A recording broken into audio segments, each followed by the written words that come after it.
across the nation, around the world.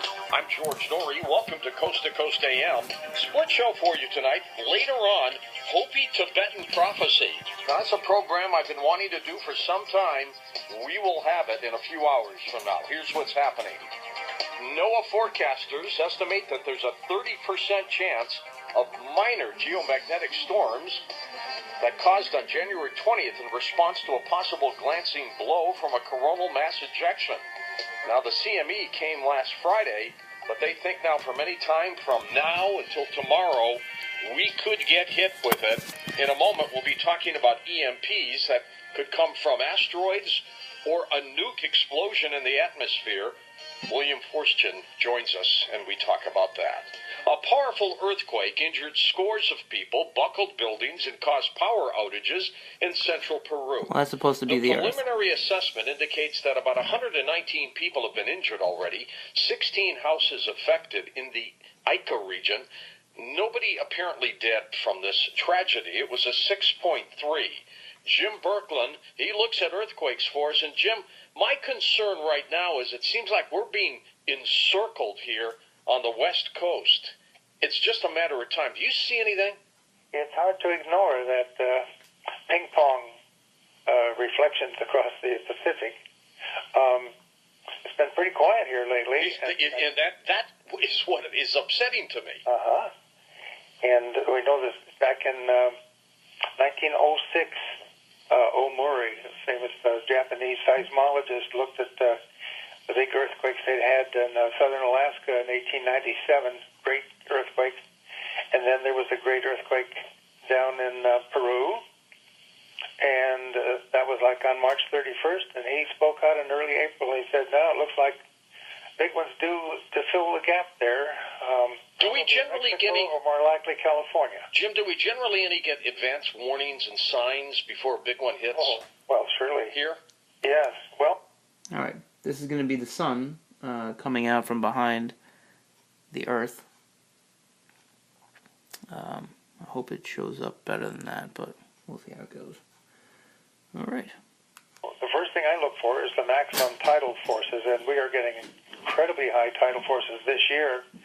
I'm especially concerned about May, when the full moon and the closest approach of the moon, perigee, for the several years, is only going to be 2 minutes away from it. There can be 8 days between the two phenomena. Okay, but this will be in May, so we'll look for it. Make sure you go to Jim's website. It's all linked up for you at our Twitter feed at coasttocoastam.com. If you hear the sound of running water the next time you call a coworker on his or her mobile phone, don't be surprised. 3/4 of Americans with mobile phones say they use them in the bathroom, according to a new study. Approximately the same number of men and women have used the phone in the bathroom, according to a survey of 1,000 people. After years of enduring sexist jokes and taunts from their male counterparts, women drivers can finally take heart. A new study suggests that they're actually better at parking than men. Covert surveillance of car parks across the United Kingdom shows that while women may take longer to park, they are more adept than men at maneuvering into a parking space. So, ladies, here you go. The next time some guy holds his fist up at you driving, you're a better driver there. With a healthy lead in the final polls of the day before the Florida primary, Mitt Romney, as depicted chief rival Newt Gingrich on Monday, is increasingly desperate in the race for the Republican presidential nomination. Let's check in with Greg Hunter, USAWatchdog.com. Greg, tell me a little bit about this one now. Is it do or die for one of these candidates? Well, it's not going to be do or die for Mitt because he's got a huge amount of money and he is the establishment candidate.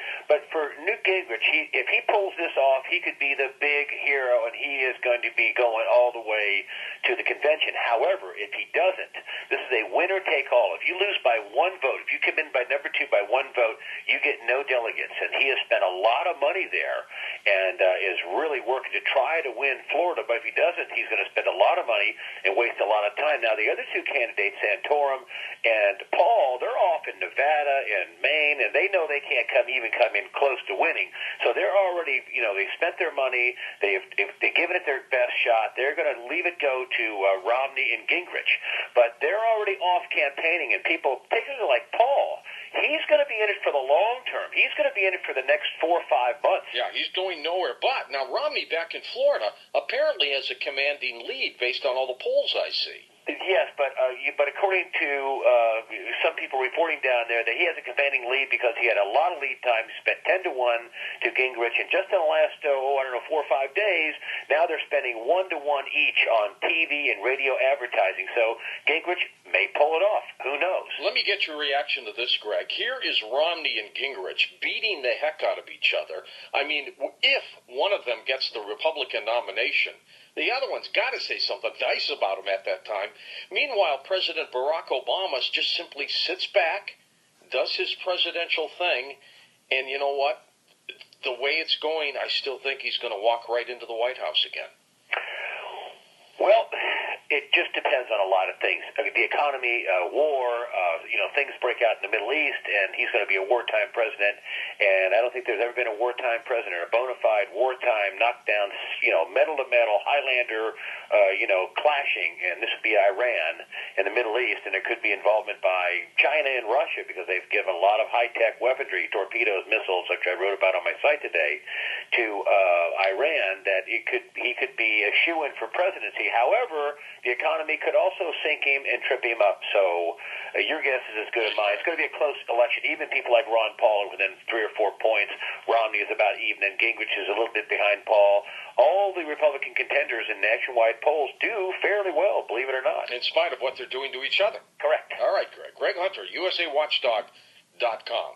EMP, an attack, perhaps a hit from an asteroid, a nuke. William Forstchen joins us next on Coast to Coast AM. You want to hear this. Don't go away.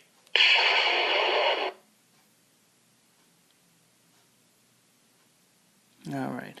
His book, 1 Second After, was cited on the floor of the Congress before the House Armed Services Committee by Congressman Roscoe Bartlett, chairman of the House Committee tasked to evaluate EMP weapons, as a very realistic portrayal of the potential damage that this kind of an attack could do on the continental U.S. And also last week when we talked with Daniel Durda, the possibility also of an asteroid could cause this problem too. For the next couple hours, we're going to be talking with William about EMPs and what you can do to protect yourself. Because, William, based on what you and I have talked about over the years, government isn't doing anything to protect us from this, are they? Good day, George, and it's great to be with you again. And yes, I think you and I started this conversation a couple of years ago, and we've yet to see the federal government take any realistic action to prepare this country for an EMP event. Why? I first started working on this book about 8 years ago, and in my first conversation with Congressman Roscoe Bartlett, who is really the driving force in Congress to prepare for an EMP, and one thing he said to me, not once but many times, was the problem with the issue of EMP is there is no constituency. It sounds like sci-fi. Conspiracy, you name it. You got it, and it's just simply ignored and passed on to the next congressional session. And we are still wide open for a devastating blow, either from a solar event like we saw last week or a military EMP event. Explain for us, William, what an EMP is and how this kind of an event can be created. Okay, EMP, shorthand for electromagnetic pulse. Two major ways of generating it. Let's do the military one first. All right. Detonating a fission nuclear weapon, relatively small weapon. You don't need the heavy fusion bombs of the Cold War. In other words, a type of weapon that, say, North Korea or Iran is currently developing, detonated about 250 miles above the Earth's atmosphere. The gamma ray burst in that first nanosecond of detonation, the gamma ray burst spreads out. It hits the molecules of the upper atmosphere, triggering an electrostatic discharge, sort of like tossing a pebble that starts rolling downhill and starts an avalanche. This electrostatic discharge builds up, and by the time it strikes the Earth's surface, it could be actually a buildup into the thousands of volts per square meter.